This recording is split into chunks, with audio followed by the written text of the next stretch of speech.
We live in a world of fear. Particularly for the moment, I find politics in particular are very strong in promoting fear. I come from a country which has a disease called Brexit. Brexit was created by Romanians. Okay? So years ago, an insignificant politician from a party with no voters started blaming Romanians and others, but mainly Romanians, for at the same time coming to steal British jobs and live off our benefits without doing any work. Now, I don't know how you steal the job and don't do any work at the same time, but a lot of English people believed it. And it was promoted, it was advertised. It didn't happen, okay? So when we started actually measuring these millions of Romanians and Bulgarians and a few others who were going to invade the country, they never bothered showing up.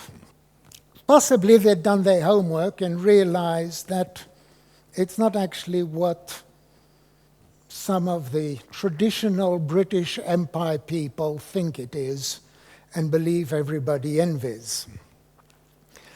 The result of this was a movement of outright racism, discrimination, which ultimately led to a vote to leave the European Union. Interestingly, based on the vote to leave the European Union, I have heard English people asking Africans and Pakistanis and Indians why they are still there, because we're leaving the EU now, so therefore there should not be any more Indians or Congolese people in the country. British maybe don't quite understand geography. It's not new, okay? The idea of promoting fear and getting what you want by promoting fear has long been established, and here I'm going to step into the next trap I'm not supposed. They always say never talk about politics or religion. I'm now going to step into the trap of religion.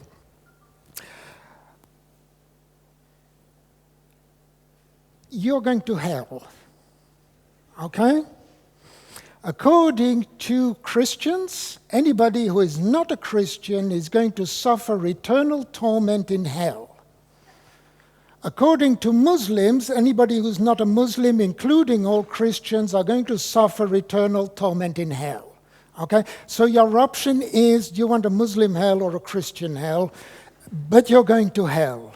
Okay? Accept it. By pushing fear, by pushing this concept of fear, people are promoting themselves. Now, I am not going to say that religions are trying to raise money for themselves in order to build beautiful cathedrals. Far be it from me from saying that there are too many churches and cathedrals, especially in a town like Cluj, where it seems there's one on every street. You have got the most extraordinary collection of Christian religions in this town. You have got Christian religions that nobody else in the world has ever heard of. It's quite impressive. And they've all got bigger cathedrals than the other. And as soon as one cathedral comes up, it seems the others have to build one as well. Okay, now I have damned myself with politics and religion. I can move on to business. The same concept of selling fear exists on a day-to-day basis in business. We are being pushed by meaningless numbers. We are being pushed to continuously do things. Things that seem like a good idea. Increase efficiency by 15%. Okay, here goes. Increase efficiency by 15%. Sounds like a good idea, doesn't it? In fact, I was doing consultancy, and two different businesses, completely different businesses in different countries, gave me exactly the same objective of increasing efficiency by 15%. And when I asked them what that meant, what does efficiency mean? How do you measure efficiency? Increasing by 15% sounds good. What does it mean? They both gave me the same answer. It's the total amount of products sold divided by the cost of engineering. The total sales revenue divided by the number of engineers. So you as an engineer, if you want to help achieve the company's objective, the only thing you can do is quit. That is your role. Leave the company. It's good for your objectives. When the bonus of these engineers is based on the number of engineers who leave the company, we now have got an interesting quandary. How do we get this back under control?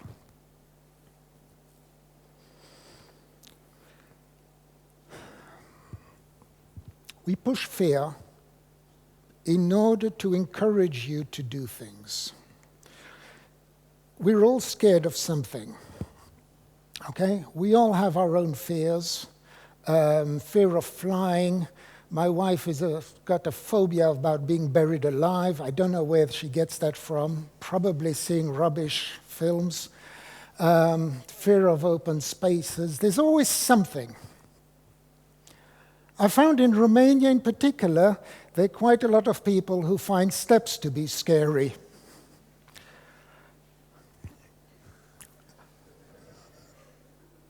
Fear is an interesting topic. Fear is an interesting topic. Fear is quite unique. Fear is the only emotion that will generate paralysis and or hate. There is only one other emotion I know that can generate hate, and that is jealousy. I'm not going to be talking about jealousy today. Paralysis and hate. They are, according to the internet, there is actually a list published. This microphone keeps on popping off. There are 530 different phobias officially listed in psychology. 530. There are a few of them here. You might know a few of them. You might not know some others. I just thought I would give you an idea of the things that people are afraid of. So looking at this slide, I probably need to first apologize to anyone in the room who is afraid of big words. Because it produces paralysis and hate, some of these phobias have been taken out of context in order to come to mean hate. Xenophobia is the fear of foreigners. It is largely used today to mean a subset of racism. It's racism towards people of the same race, but it's actually a fear of foreigners. Homophobia literally translates into the fear of oneself, the fear of things like me. It builds on the concept of homosexuality and therefore the hatred of people who are attracted to the same sex.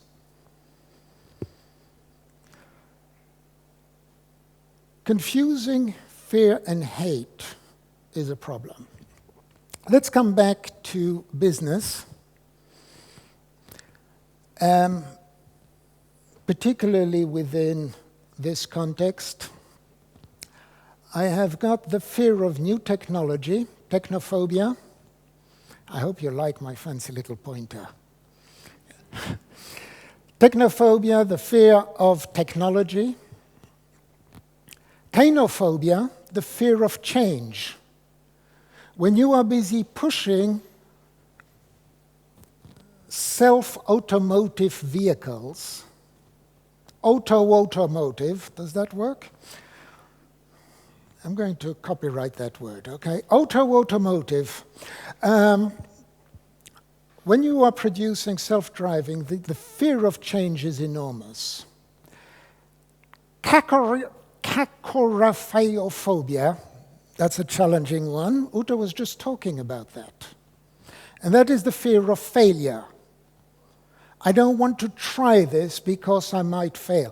I see people, I hear of people, who don't want to try something because it might fail. If you don't try it, it probably won't fail, but it certainly will not succeed. Okay, there is something there that has to happen. So we've got all these fears which are interesting. When I started looking into fears, because I believe in people, we've just been hearing about how your clients are people and you need to take them into consideration when designing products. I want to point out the other side, is your quality is made by people. It's not produced by technology, it's not produced by processes, it's not produced by standards, it's not produced by regulations or metrics or audits. Quality is produced by people. If people are motivated by fear, we need to understand that. And as I started looking into it, I found out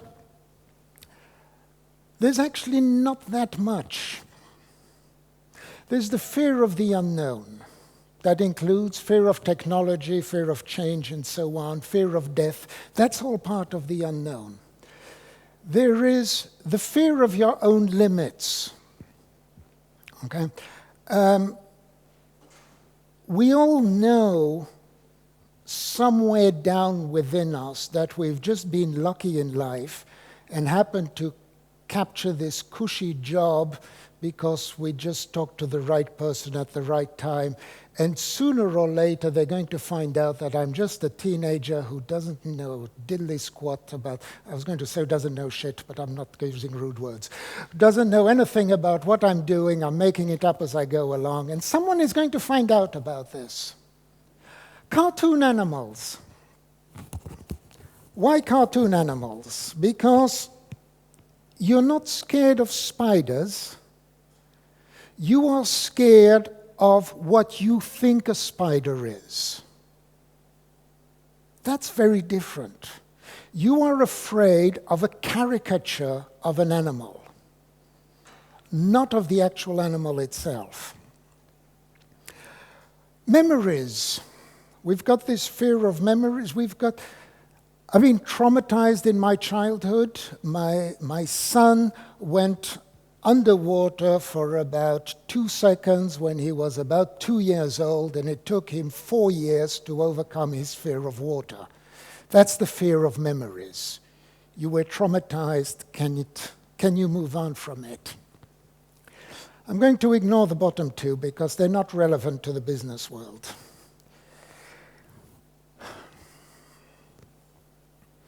What interested me is looking into it is that I found that there is very little regarding the treatment of fear. Fear is seen as negative, and it's very rarely treated. It blocks you, it stops you from doing things you should be doing. This is not new. In the 1960s, there was a man called Dr. Deming, who is often quoted particularly his plan, do, check, act cycle. Everybody knows this and quotes it continuously. Unfortunately, extremely few people have bothered reading what he's really saying. And certainly very few managers in the world have bothered trying to implement what he recommends. One of the key items in Dr. Deming is his 14 recommendations as to what needs to be done. In particular, number 8, drive out fear so everyone can work effectively. Drive out fear. You see, we're pushing KPIs, we're pushing measurements, we're pushing goals and objectives and deadlines and numbers, and we are creating fear. So number 1 recommendation is I would like to see less management in the world and more leadership. We manage too much, we don't lead enough. I was talking just now about the KPIs that are given, so there are 2 of them saying, don't do this. Substitute leadership, okay? The numbers will not make you successful, the leadership will make you successful. So, if I want to do something about fear, looking into fear and doing some research as to what actually exists out there, I found out that there are only 2 things that have been deemed worthy of study. I've only found papers published on 2 different topics: understanding the origin of fear and overcoming fear.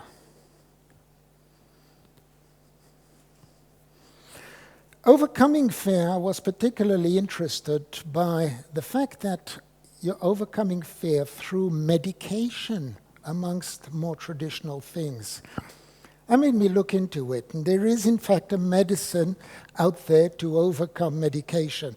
The medicine in particular slots into the NMDA receptors in the brain. What? The NMDA is the chemical that triggers the neurons. In small doses, improving NMDA means you'll find it easier to study, to understand, and to remember things. And that's critically important. It's not the medicine that matters.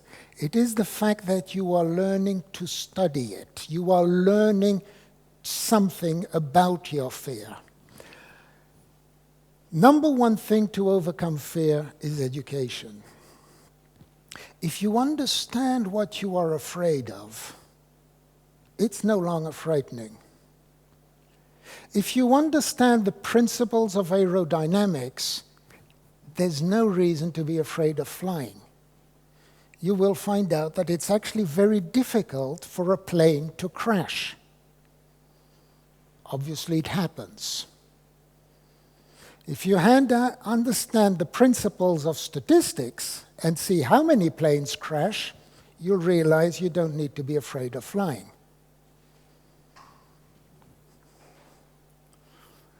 The second thing you need to overcome fear is support. You need to understand, you need to have someone who will accept that you're afraid and will support you. If you want to help your friends, your colleagues, your family, be there for them. Listen to them. Help them to understand. Try to understand why they are afraid, what is happening, what's going on.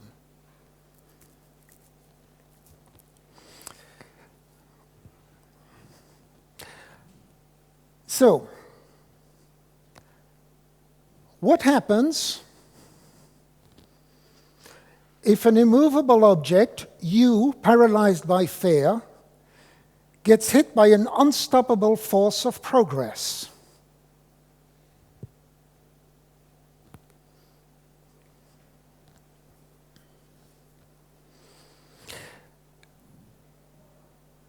Should fear be eliminated? Is fear a bad thing? Fear is a powerful force. It's an incredible force. How about using it? Let me give you an example. You may recognize this man. Does anybody know who this man is? Yeah? He had a phobia. He had a paralyzing phobia. He suffered of componophobia. What is that? Believe it or not, Steve Jobs was afraid of buttons. Which is why you'll see his pictures, they're always in a sweater, never a shirt. Okay? So what does he do with this fear of buttons?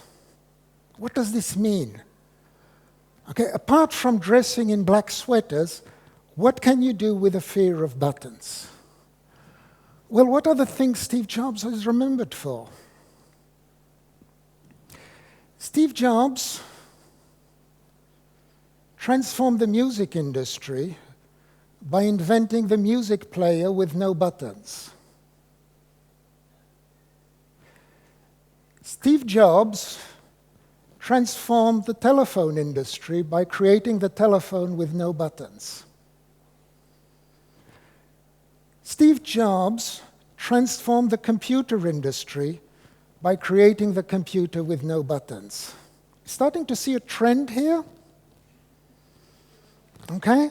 He actually took his fear and translated it into something else, something different. Fear is a powerful force. It is an incredibly motivating force. Imagine what you could do if the force was with you.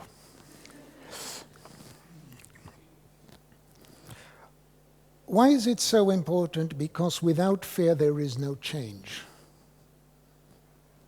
Okay? One of the biggest promoters of continuous improvement and change management is a man called John Kotter. Strongly recommend reading this if you haven't. First item in order to promote change is a strong leadership. Secondly is a sense of urgency. A sense of urgency. So let's create a sense of urgency.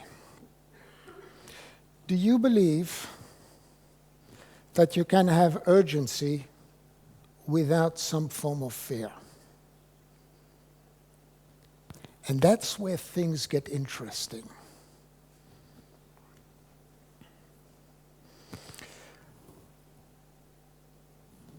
Fear is incredibly important in order to make you understand there is a danger out there, to help you understand you need to do something, you need to act. You ought to be afraid. Whatever your role, whatever your business, you ought to be afraid. You are on a global market. There are people in East Asia, in South Africa, in North America, in Western Europe, who want your job. And they are going to take it from you if you're not careful. If you cannot prove that you are better than they are,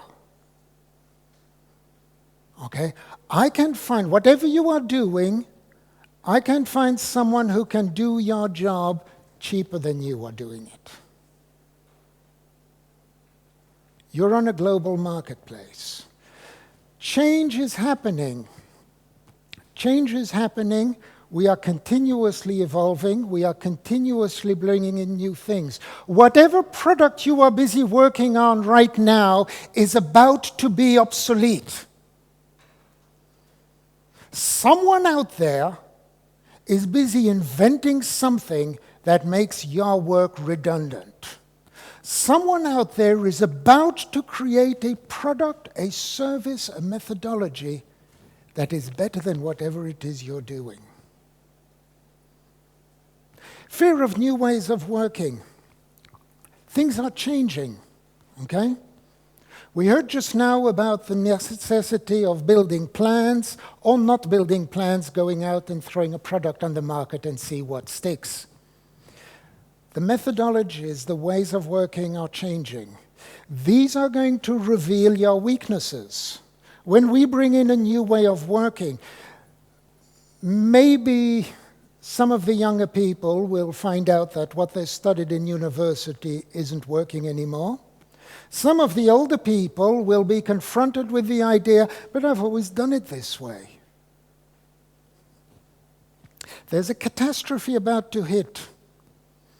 This is one of my favorite clients. A few years ago, 2005, quite a few years ago, there was a big explosion which blew up the petroleum stockage for Heathrow Airport. That's a lot of fuel. I had a client whose offices were across the road from it. Their offices were destroyed instantly, completely. This happened on a Saturday, which is lucky nobody got killed. It was the biggest explosion in peacetime Europe. Nobody got killed. My client was providing software and hardware support to libraries, public offices across the United Kingdom. On Monday morning, they were still in business. None of their customers noticed the difference. They had been prepared because fear had promoted something. Fear of the stupid mistake. This is a soft piece of software from an iPhone from a few years ago, which has got a very stupid mistake in it. Those of you who understand software will immediately see it. It was not found before release. But the fact that it says go to fail twice here meant that it always went to fail.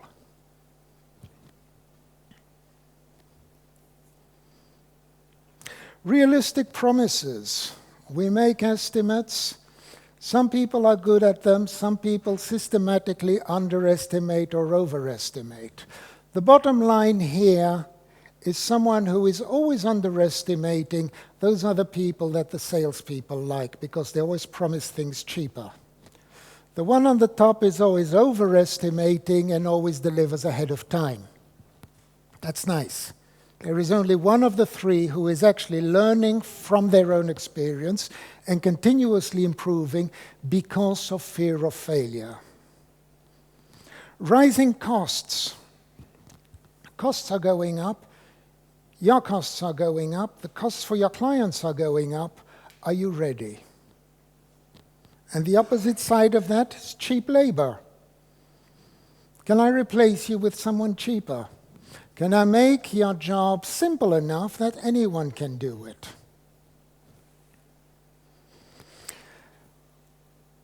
Fear is a powerful motivator. What is important is to really understand what you're afraid of and what you're going to do about it. I've got two historical quotes here, which are maybe a little bit complicated to understand. But I got the same thing said by a more recent philosopher, which is maybe a little bit easier to understand. The question is, what are you going to do with your fear? And now I'll just answer your question. Based on the laws of physics, an immovable object and an unstoppable force both have to have an infinite mass. That's Einstein 101. That means two objects with an infinite mass can only be the same thing. When one meets the other, creation happens. Progress happens. The future happens. Black holes happen. Any questions? Beg your pardon? My fear is senility, it is Alzheimer's disease, it is becoming a painful burden on my loved ones.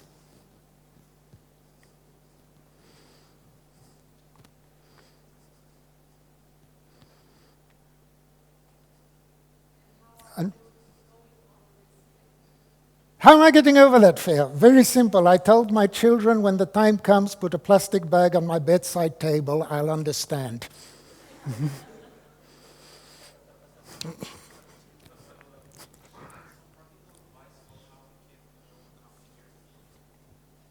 What are you afraid of?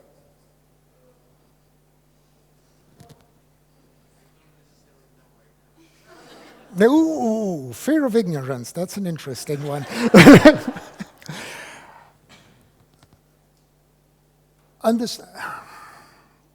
How many people here, I'll bring it down to the last month, how many people here in the last month have woken up at night and started worrying about something?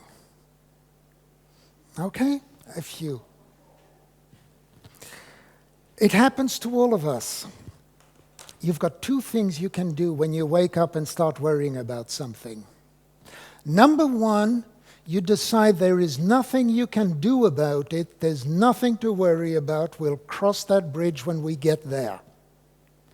Number two is there is something I can do about it, I get up and do it.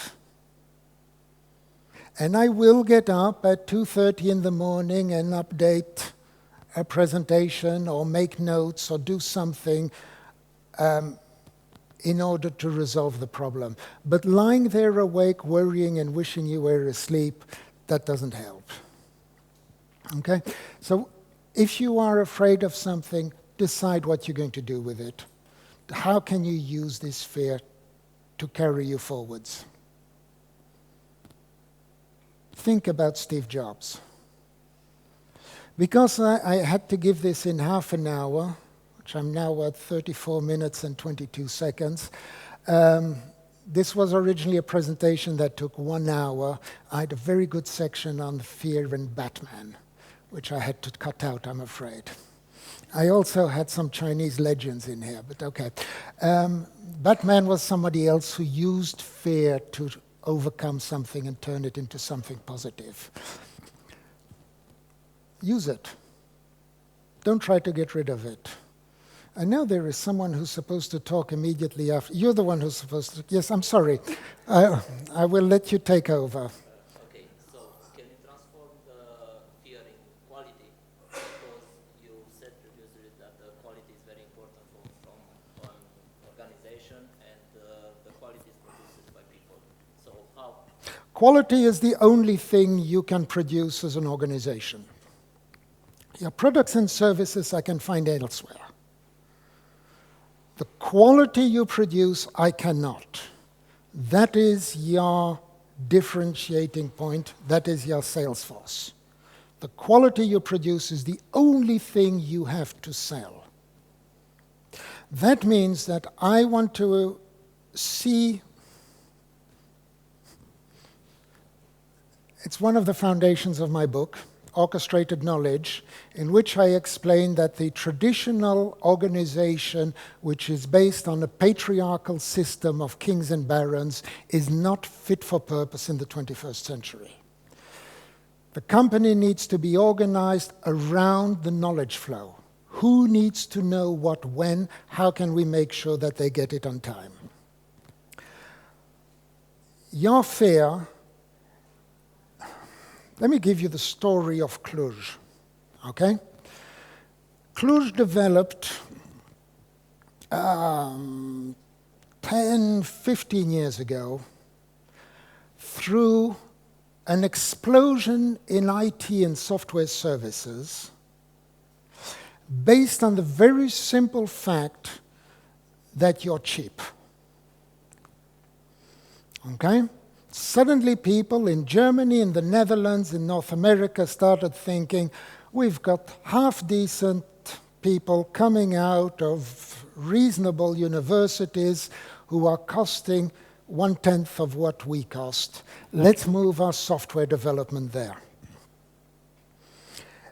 And it was a boom. It was a boom. It was last year that I saw somewhere that there are 850 different IT companies in Cluj. That's a terrifying number. I'd like to get half of them as clients. That would help me. What that means is, because you're a limited age group, I've been in IT for 40 years. Nobody in Romania has been in IT for 40 years because it didn't exist. So between the fall of communism and today, we've got a reasonably limited age group, which means that you have all been at university together or at the same time. You know one another. You know people in all these different companies. You've worked with people who are working for competition. And therefore, it is very easy for you at any given moment, at least in the IT industry, to cross the road and earn more money. And the turnover in Cluj has been above average, which is a negative thing. That means that people are crossing the road and earning more money on a regular basis, which is pushing up the wages within Cluj, which is making your development efforts more expensive, which is pushing you to the limits of what IT people in Western Europe are earning. If you are going to be the same price as them, why would I come to you? If you are going to be the same price as them, what are you offering me that is better? And that is the fear that should be motivating you. Okay? Number one, stop pushing up your damn prices. Okay? IT people are currently amongst the best paid people in Romania. Accept that, recognize it, you are all well off compared to the majority of the people in this country. So stop asking for more. And number two, make sure that people, you and your colleagues and people abroad, should be proud of the work you have done. Okay? Make sure you are delivering higher quality than anybody else. I have just contracted a company to redevelop my website. And they asked me what I wanted and how I wanted it structured and so on. My answer was simple. You're the professionals. You do it. I need you to want to use my website to advertise your services. Okay? That's what I want out of it. I want you to be able to be proud of your work. I want you to be able to know that you are offering the best quality there is. I want Bosch products that bear the stamp made in Cluj to be recognized as the best quality products within Bosch. And that's where you use that fear. I really need, someone has to come up here and stop me talking, because I can continue for a few hours. Is that what you're coming to do? You're coming to tell me to shut up. Thank you. Thank you for your time. Thank you for sticking with me.